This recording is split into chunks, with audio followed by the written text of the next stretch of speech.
আসসালামু আলাইকুম। Botanic haven চ্যানেলে সবাইকে স্বাগত।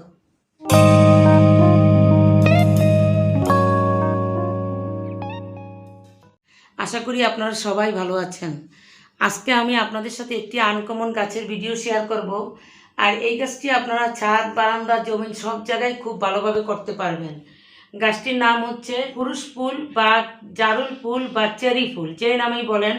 আমি নার্সারি থেকে যখন গাছটি সংগ্রহ করি, নার্সারিওয়ালারা এই গাছটির নাম বলেছে চেরি ফুল, কিন্তু আমি নেটে সার্চ দিয়ে দেখেছি এটা বিভিন্ন নামে পরিচিত বিভিন্ন এলাকায়। মূলত এই গাছটি জারুল ফুল কিংবা পুরুষ ফুল হিসেবে পরিচিত, আবার অনেকে এটাকে চেরি ফুলও বলে থাকে। এই গাছটি জমিনে খুব সুন্দর হয়, অনেক বড় সাইজ হয়, অনেক জোপালো হয়। ছাদ বাগানে এই গাছটি অনেক ভালো হবে, কিন্তু আমরা যেহেতু ছাদও সবাই পাই না, অনেক ক্ষেত্রে বারান্দা বাগানিরাও বিভিন্ন ধরনের ফুল গাছ লাগিয়ে থাকেন।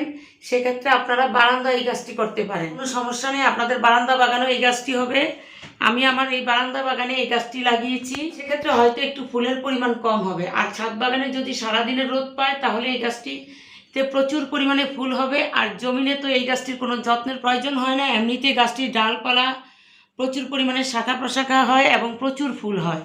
তো আমার এই গাছটি খুব ছোট চারা গাছ, এই প্রথম গাছটিতে ফুল এসেছে। এর আগে ফুল ছিল না, আর যেই কয়টা ফুল এসেছে তার ভিতরে কিছু ফুল ঝরে গেছে। আমি এই গাছটি কিভাবে প্রতিস্থাপন করেছি সেই ভিডিওটা আপনাদের শেয়ার করব, সাথে কিছু যত্নের কথা আপনাদের সাথে বলবো। আশা করি আপনারা আমার ভিডিওটি না টেনে পুরো ভিডিওটি দেখবেন এবং অবশ্যই আমার চ্যানেলটিকে সাবস্ক্রাইব করবেন। আপনাদের কাছে আন্তরিকভাবে অনুরোধ রইল। আর আমার ভিডিওতে যদি কোনো ভুল ত্রুটি থাকে আশা করি ক্ষমা সুন্দর দৃষ্টিতে দেখবেন। আমি যেটুকু জানি তাই আপনাদের সাথে শেয়ার করার চেষ্টা করি। এখন আমি বলবো এই গাছের মাটি আমি কিভাবে তৈরি করেছি বা কি কি সার দিই।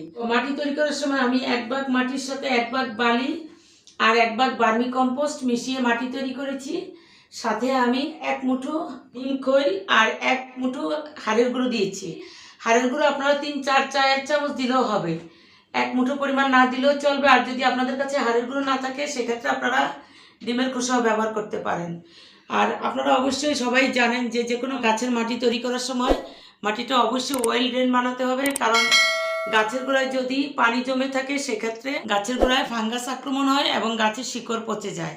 আর যেহেতু টবে আপনারা গাছটি করবেন সেক্ষেত্রে একটু বিশেষ যত্নের প্রয়োজন হয়।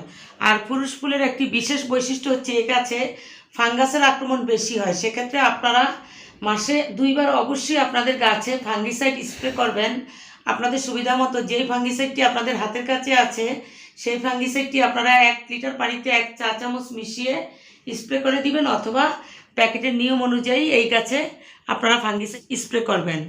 আর আপনারা এই গাছটি ফুল সানলাইটে রাখার চেষ্টা করবেন। আর যদি ফুল সানলাইট না থাকে তাহলে 5-6 ঘন্টা রোদেও এই গাছটি হবে, সেক্ষেত্রে এই গাছে ফুলের পরিমাণ কম হবে। আর খাবারের কথা হচ্ছে এই গাছে আপনারা মাসে 1 থেকে 2 বার সার দিবেন। আমি এই গাছে মাসে 1 বার মিশানো জৈব সার আর 1 বার আমি ঘরে বানানো লিকুইড তরল সার দিয়ে থাকি। সেক্ষেত্রে আমি বিভিন্ন ধরনের কম্পোস্ট, সাথে আমি হাড়ের গুঁড়ো, শিংকুচি, নিম খৈল এগুলো একসাথে মিশিয়ে দেই। আবার 15 দিন পর আমি কলার খোসা ভেজানো তরল সার, তারপর সরিষার খোলের তরল সার, এই ধরনের তরল সার এই গাছে দেই। আর এই গাছে আপনারা পানি দিবেন খুব বুঝে শুনে, যে প্রতিদিন পানি দিতে হবে এমন না। আপনারা যখন গাছের গোড়া শুকিয়ে যাবে তখন পানি দিবেন, কারণ এক এক জায়গার আবহাওয়া এক এক রকম। এই জন্য কোথাও রোদ বেশি কোথাও রোদ কম পড়ে, সেক্ষেত্রে আপনারা গাছের গোড়া চেক করে পানি দিবেন। আর ফুল যখন থাকে তখন প্রতিদিন পানি দিবেন, পানি যেন মিস না হয়, না তা না হলে ফুল ঝরে যেতে পারে, আবার ফুলগুলো সুন্দর হয় না। সেক্ষেত্রে আপনারা প্রতিদিন পানি দিবেন, নির্দিষ্ট পরিমাণ পানি দিবেন এবং নির্দিষ্ট সময় পানি দিবেন। যারা সকালবেলা পানি দেন তারা প্রতিদিন সকালে দিবেন, যারা বিকালবেলা পানি দেন প্রতিদিন বিকালবেলা পানি দিবেন। এটা যে কোনো গাছের ক্ষেত্রে একটা গুরুত্বপূর্ণ টিপস। তো এই হচ্ছে এই গাছের সামগ্রিক যত্ন। আরেকটি যত্ন হচ্ছে এই গাছে খুব কম পরিমাণ পোকামাকড় আক্রমণ হয়, সেক্ষেত্রে আপনারা নিম তেলের সাথে হুইল গুঁড়ো মিশিয়ে স্প্রে করতে পারেন, বা রাসায়নিক কীটনাশক ব্যবহার করেন রাসায়নিক কীটনাশক স্প্রে করতে পারেন, কোনো সমস্যা নেই। তাছাড়া ঘরে বানানো বিভিন্ন জৈব কীটনাশকও আপনারা আপনাদের গাছে স্প্রে করবেন। তো আশা করি আমার ভিডিওটি আপনাদের কাছে ভালো লাগবে।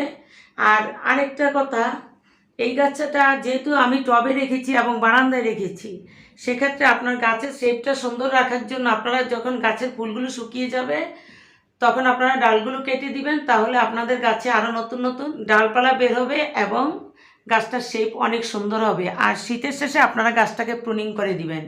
এই গাছে মূলত গ্রীষ্ম বর্ষা সারা বছরই ফুল হয়, কিন্তু শীতকালে ফুল হয় না। এই জন্য আপনারা শীতের সময় এই গাছে সার দিবেন না, শীত শেষে গাছটি প্রুনিং করে দিবেন এবং তখন থেকে সার দেওয়া শুরু করবেন।